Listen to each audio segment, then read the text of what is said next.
in it. How about Ambassador, first of all, thank you for coming. Pleasure. We appreciate that. You mentioned the Waltz and Marsheimer book. Yeah. In that book, you figure pretty prominently. I don't think it's a secret that, aside from your distinguished diplomatic career, you've also been a participant in what people have referred to as the Israel lobby. You have been an executive at AIPAC. No, I have not. Well, I mean, one thing people should get is their facts right. all right, well, That's a pretty good starting point. maybe there's some room that you've been, but you work for the Washington Institute. That's and true. Very recently, you've been advocating for the release of Jonathan Pollard, the American spy, even though the CIA and the National Security Council oppose it pretty strongly. Now, not being conspiration, but that seems to mean, that if you come as a role as a negotiator and someone who's trying to negotiate American policy in the Middle East, that it's just a basic issue of conflict of interest. I mean, how do you negotiate that? Sure. Well, first, being Jewish doesn't disqualify you from being a negotiator, number one. Right. Second, the fact is, I did negotiate for a long time, and I'm one of the few people who actually had credibility with both sides. One of the problems with Waltz and Mearsheimer, by the way, they didn't bother to interview anybody who made policy. Maybe had they done that, they'd actually understand how policy is made. They make a couple of points. One is that we went to Iraq because of the Israeli lobby. Well, if Al Gore had won the presidency, we wouldn't have gone to Iraq, and yet he had a long history with the Israeli lobby. George Bush didn't. So you tell me, their words they use are the primary driver. Well, if in fact you had a different president and we wouldn't be there, it suggests that there's a different causation for why we're there. Something else they say is our approach on settlement policy, Israeli settlement policy, was a function of the Israeli lobby. Simply untrue.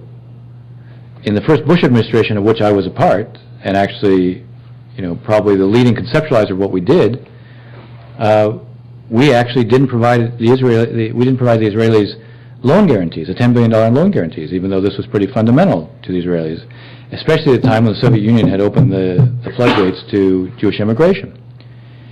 And we didn't do it because President Bush's position was that we didn't want the loan guarantees to lead to increased settlement activity. So we wanted a set of assurances from the Shamir government which they weren't prepared to provide. So we didn't provide it, and Shamir lost the election. When Rabin came in, we actually negotiated a deal where there was a dollar-for-dollar reduction in the loan guarantees. For every dollar Israel spent on settlement activity, they lost $1 of the loan guarantees. So that was hardly, and by the way, who negotiated that deal? That was me. So they don't really tend to get their facts straight because they don't really look at why policy is made. When the Clinton administration came in, on the issue of settlements, basically we made a judgment completely separate from the Israeli lobby. What was the judgment? Rabin said to us he was prepared to go very far, but he faced enormous pressure if he did too much cutting back on settlement activity. Now, the fact that he was assassinated by somebody who came out of the settler, nationalist, religious constituency suggests that he might have known something that he was talking about. We took into account what his position was. With Barak, we did the same thing. Barak said, I'm going to get out of most of the territory. Don't push me on the settlement issue prematurely because if I have to act on it, it'll deny me the political capital I need for later on when I want to do a deal. We listened to him. Now, you can disagree with that judgment. Even I have said publicly, I think we made a mistake because the issue of settlements was something that in the end, as the continued building went on, Palestinians were made to feel powerless. And when you're made to feel powerless, guess what? It's going to produce a reaction. So I think we weren't right. But the reason we made it, the judgment, was because something you do in negotiations with both sides. You take into account what both sides tell you about what they can do and what they can't do. And you make a judgment. We made a judgment. The reason we made the judgment was because of what we heard. It wasn't because of the Israeli lobby. I'm the principal author of the Clinton ideas, in which we would divide Jerusalem. You think the Israeli lobby favored the idea of dividing Jerusalem? Hardly. But you wouldn't know that from reading the Walter Mearsheimer book, because they have a theory, and they don't let reality intrude into the theory. Do I have, have I had a special relationship with Israel? Yes. But, I'll tell you a story. I gave a speech in Gaza when you could still go to Gaza. And this was shortly before the election in which Hamas won. And in the speech I was speaking to between 300 and 400 people, and all the leaders, by the way, of Hamas were there. And the speech was sponsored by the Palestinian Council on Foreign Relations, and the guy who ran it was a guy named Ziad Abu Amr, who was foreign minister for a brief time in the National Unity Government.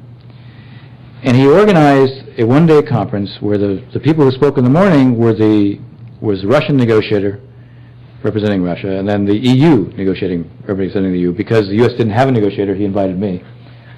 It's like the last time we had one. And in the morning, the Russian gave a speech that basically no Palestinian there couldn't have given. And then the EU representative happens to be a good guy, gave a speech, but again, he didn't really challenge the audience very much. And the response from the audience to both of them was to basically complain about the U.S. The U.S. isn't an honest broker. So I got up and I said, I'm going to say some things that you're not going to like, you're going to say some things I'm not going to like, but we're both going to have a better understanding of each other at the end of this. First, let's start with a principle. You don't want an honest broker. The Europeans and the Russians, from your standpoint, would be much more honest brokers because they're more sympathetic to you. So you don't want an honest broker, you want a sympathetic broker. Now let's look at the U.S. The U.S., under the Bush administration, because they've been in for over 4 years at this point, so under the Bush administration, they haven't been a broker at all. Are you better off? This is an audience that hadn't been shy at all in terms of sounding off. When I said, are you better off with the U.S. for the last 4 years not having been a broker at all? And by the way, not having prevented the Russians or the Europeans from being a broker? Are you better off? No one was prepared to say they were better off. I said, you need the U.S. as a broker. What you want is an effective broker. Now, you can't be a broker unless you take into account the needs of both sides. When we did the Clinton parameters, the Clinton ideas in December, these were unprecedented. And by the way, they'll make up, eventually, if we ever have a deal, the essence of the Clinton ideas will be the essence of what the deal is, plus or minus. Now, who did it? Those who were sympathetic to the Israelis? Yes. Because if you believe in peace, and you believe that peace is an option, you have to come up with an approach that takes into account the needs of both sides, not of one side. So my answer, long-winded though it might be to you, is that yeah, I have a Jewish identity. And I would tell you it's probably too bad that there wasn't someone like me in the Bush administration who actually had a passion for the issue. One of the things I say in the book, in the chapter on mediation, the notion that mediators should be dispassionate is presented by those who've never had to mediate a high-stakes conflict. Because the rule of thumb of those conflicts is setback, not progress. And if you don't believe in it, you'll give up. So it actually helps to bring a passion to it. But the passion can't mislead you into not being prepared to understand and hear both sides in terms of what they need.